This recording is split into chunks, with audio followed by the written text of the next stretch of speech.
SLT Mobitel, the connection. මෙම විශේෂ Sunlight නිෂ්පාදන මිලදීගෙන ශ්‍රී ලාංකේය මනුදම්වියමන අපි සවිමත් කරමු. Sunlight care.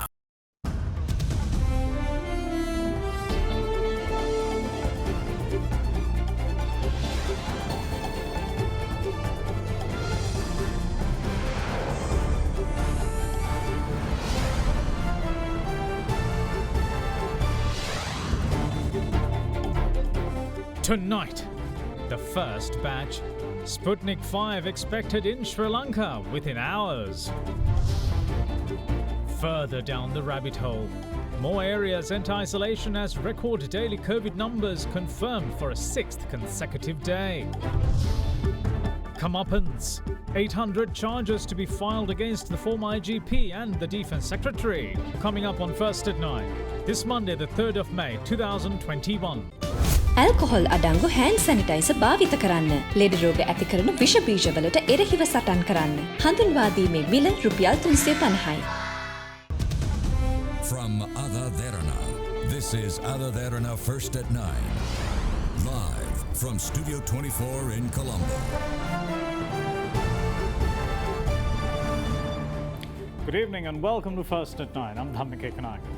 Now, Attorney General Dappula de Oliveira today requested two separate trials at bar to examine the 800 charges he intends to file against former Inspector General of Police Pujit Jayasundara and former Defence Secretary Hemasri Fernando.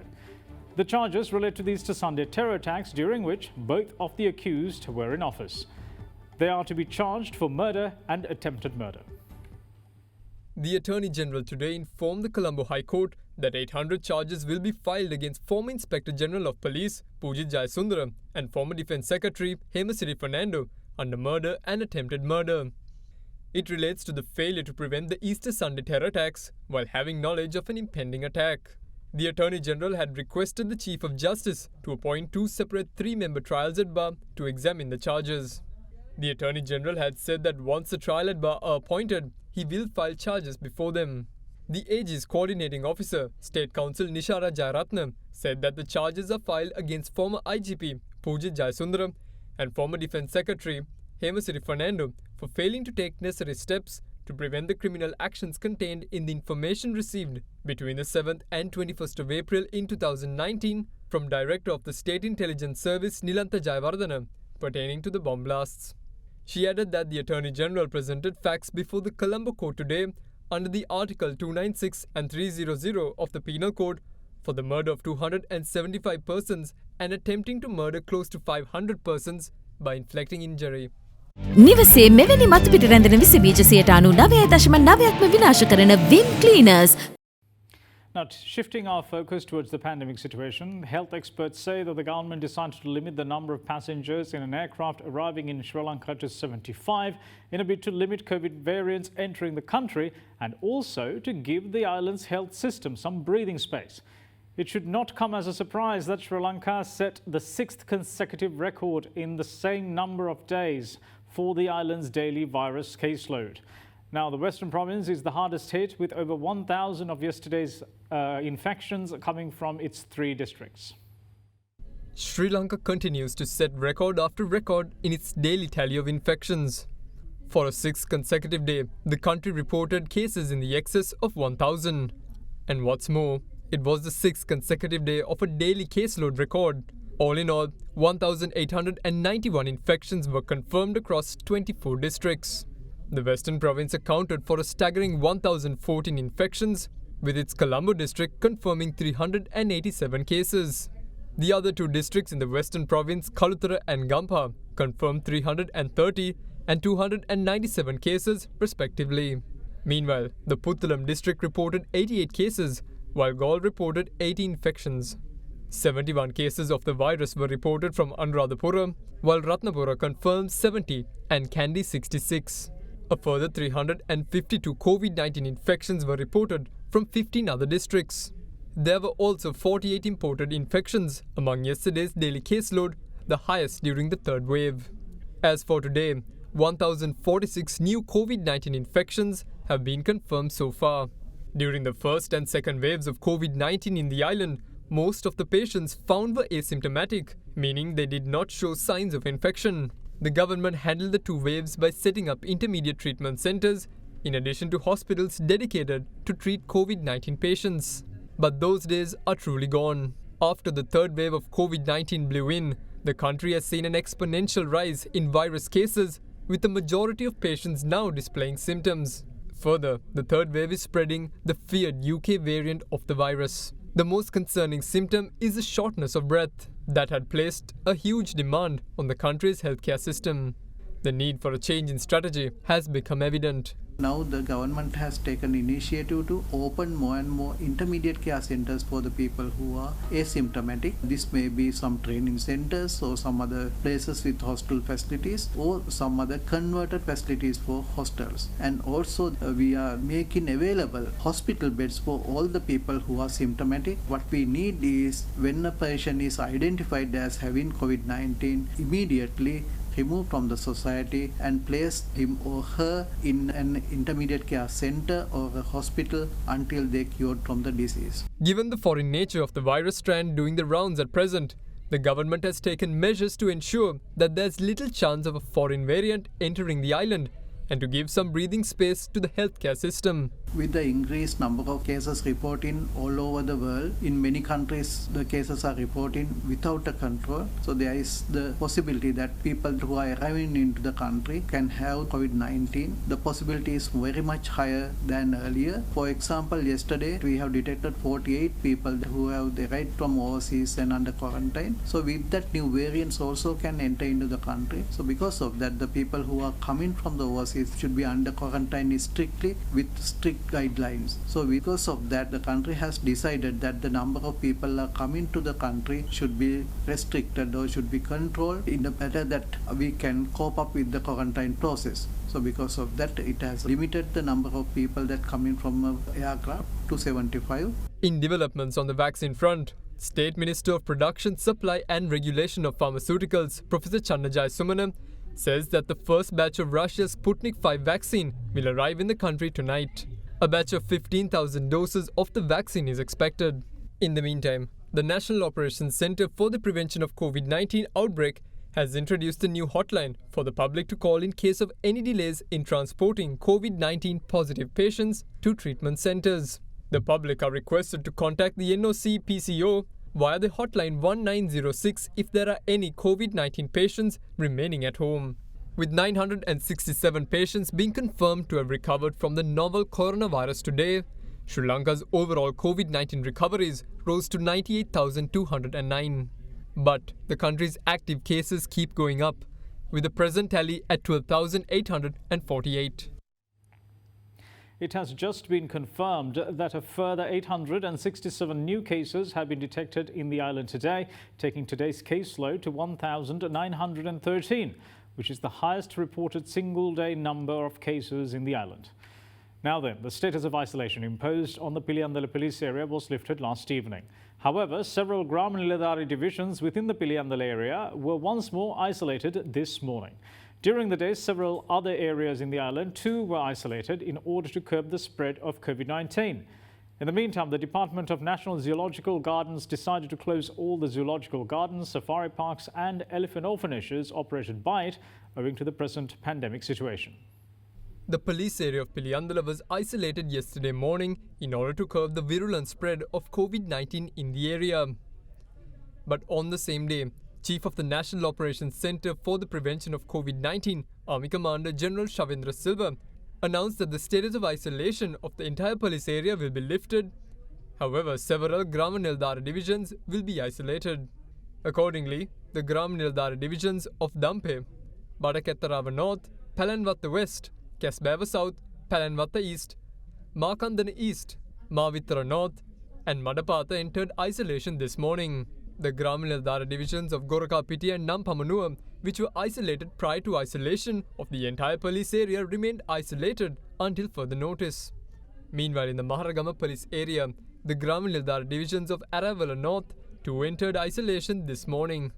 In the meantime, several more areas around the island were isolated at 8:15 am today.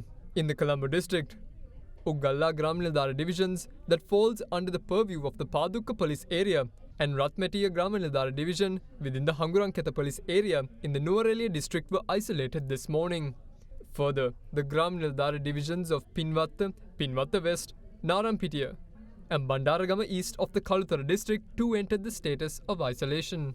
The Alviswatta area of the Gampar district and Tissavira Singham Square Gramanildara division in the Batiklo district were also isolated to curb the spread of COVID-19. In other developments, the Department of Labour decided to limit the people visiting their head office as well as the provincial and district labour officers in order to contain the spread of COVID-19. With that being the case, the people visiting the head office to claim Employees Provident Fund are informed to make an appointment through the department's official website www.labourdept.gov.lk and make an appointment in advance. Further, the people visiting the provincial and district labour offices to claim Employees Provident Fund are requested to make an appointment on a suitable date by contacting the relevant office through telephone. The telephone numbers and email addresses of these offices can be obtained through the official website of the Department of Labour. What's more, the public are requested to obtain their services on office days during office hours from 8:30 am to 4:15 pm through distance communication methods at every possible instant without visiting the office personally in order to minimize public movement as much as possible. Meanwhile, the Department of National Zoological Gardens decided to close all zoological gardens, safari parks and elephant orphanages operated by the department for the public until further notice, by taking the current pandemic situation into account. Opposition leader Sajid Premadasa met with Russian ambassador to Sri Lanka, Yuri Materi, in hope that Russia will be able to aid Sri Lanka in its current battle against the COVID-19 pandemic that is running rampant. Now, the scarcity in medical equipment, ICU beds, ventilators, PCR machines and other necessary equipment needed by health authorities was pointed out to the Russian ambassador by Premadasa. A special discussion between Russian ambassador to Sri Lanka, Yuri Materi, and leader of the opposition Sajid Premadasa took place at the office of the opposition leader today.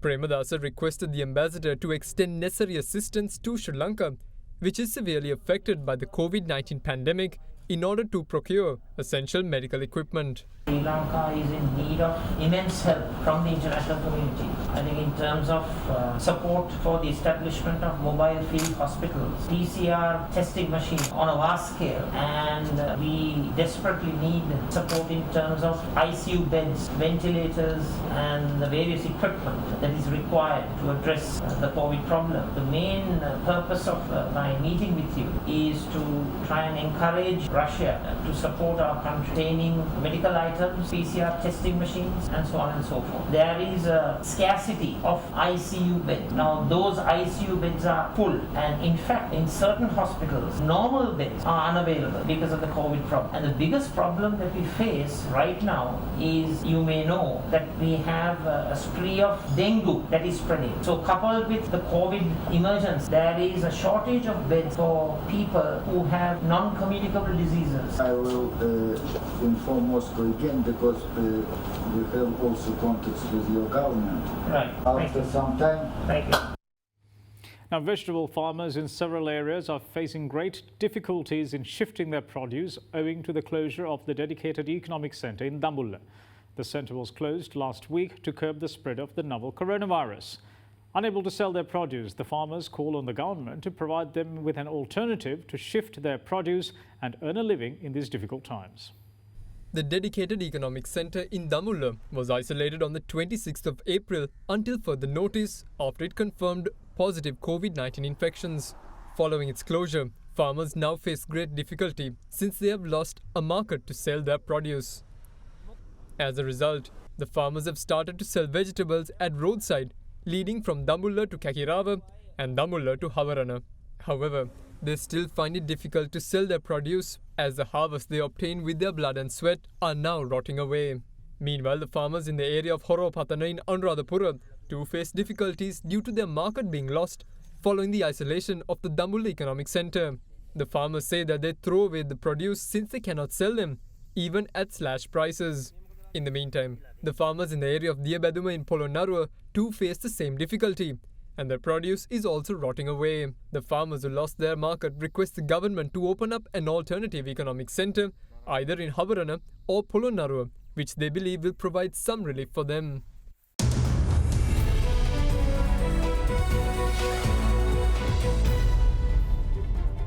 Welcome back. This is First at 9. Now, the all-share price index ended stronger at 7,215.60, following a gain of 7.4 points. However, the S&P SL 20 index of more liquid stocks fell by 19.16 points to end at 2,850.09. The market turnover was 2.6 billion rupees. Now, here's Dimantha Matthew with a brief report on today's market performance.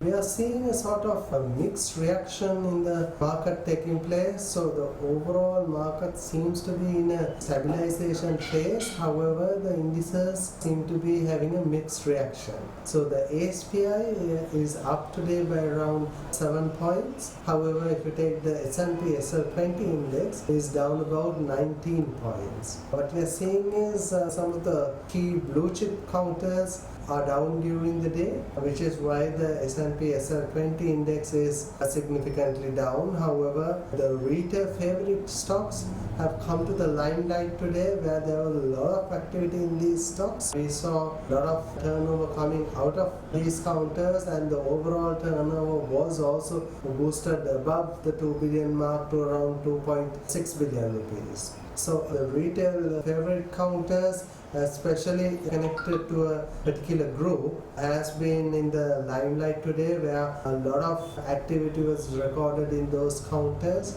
and with it we are seeing a lot of trading taking place within the day in these counters.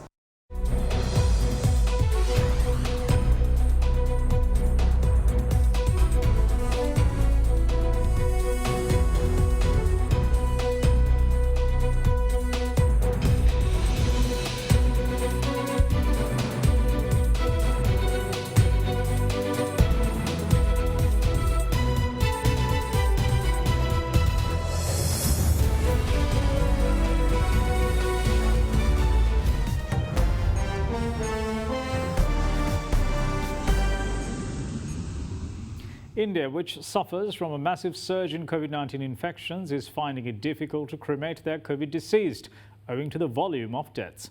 Further vaccination centres are opened up at local schools as well in New Delhi in a bid to tackle the virus spread by fast-tracking the country's inoculation drive. The Indian capital, New Delhi, is running out of crematoriums for COVID-19 victims, exacerbating a dire second wave of infections that has left hospitals and morgues overflowing. India's tally of coronavirus infections rose today to just short of 20 million, propelled by a 12th straight day of more than 300,000 new overnight cases, as scientists predicted the pandemic could peak in the next couple of days. Ambulances with bodies kept lining up outside crematoriums in the Indian capital today, while workers cleaned ashes from pyres that had spilled over from the main cremation area. Crematoriums across Delhi said they were full and asked grieving families to wait their turn. New Delhi is suffering from a spike of coronavirus infections with 92,290 active cases and 407 deaths as of yesterday. Meanwhile, the Indian capital opened up several makeshift vaccine centres at local schools today as the city began vaccinations for people in the age group of 18 to 45 years old. New Delhi's Deputy Chief Minister said that the government plans to have at least 300 schools converted into vaccination centres soon. Despite the world's biggest producer of vaccines, India now does not have enough for itself, undermining a plan to ramp up and widen inoculations from last Saturday. In the meantime, the first batch of almost 5 million doses of the Pfizer coronavirus vaccine arrived in South Africa yesterday. The Pfizer will also be sending 4.5 million doses of its COVID-19 vaccine to the country by June. The first batch, which was flown into Johannesburg, contained 325,260 doses. So far, South Africa has secured 30 million doses of Pfizer's two-shot vaccine. The country's health regulator also approved Johnson & Johnson's vaccine in early April, and the government has ordered 31 million doses of the one-shot vaccine.